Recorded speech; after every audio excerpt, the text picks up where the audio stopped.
त्यस्तो सबै फुटालेर हाल्ने हो नि सर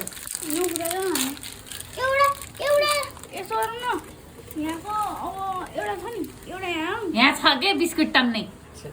भयो दुईटा भयो त भइहाल्यो नि अनि आइस क्युब ल्याऊ हालिदिनु नि त जो डेरी गाइस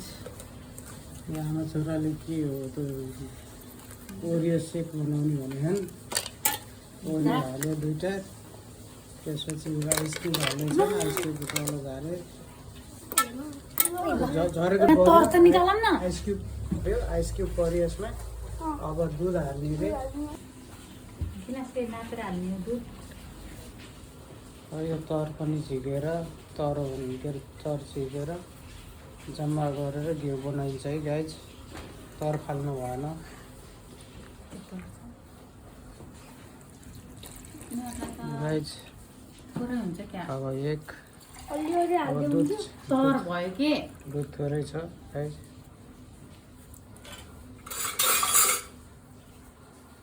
स्वादको लागि अलि गुलियो खाने भएको भएर थोरै चिनी पनि हालिएको छ है गाइज अब आइसक्रिम खोल्न आउँछ आउँदैन हाम्रो म्याडमलाई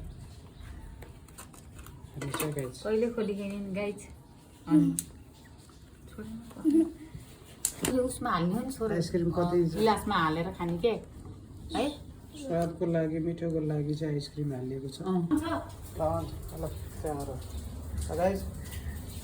भर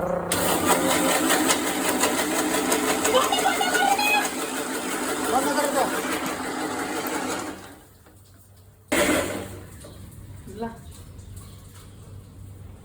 छोरा गाइज यो चक्लेट पगालेको है डेरी मिल्क पगालेको है यो माथिबाट यसो सर्भाइ गर्नेहरूलाई किन 3टा गिलास मात्रै अनि अर्को गिलास ल्याऊ भन्नुभयो के अरे मैले त्यही भएर त्यो ल्याइदिएँ ल्याउँदा अर्को गिलास ल छोरी अर्को गिलास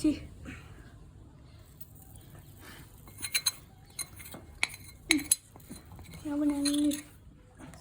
यहाँ यसमा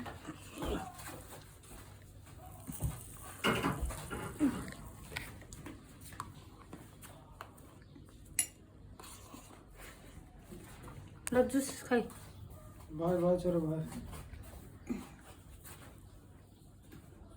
अनि लास्टमा बिस्कुट यहाँ पनि यस्तो हुँदो रहेछ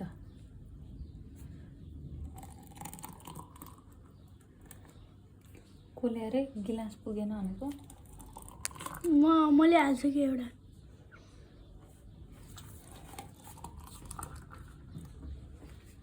भयो नि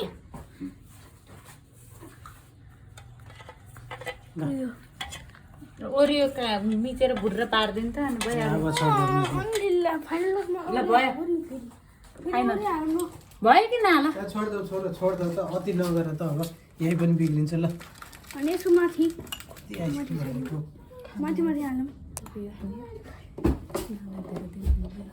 ल माथि माथि साइडमा हाल्नु नै नै नै नहाला ए सिद्धु नहाल बेसी नहाल न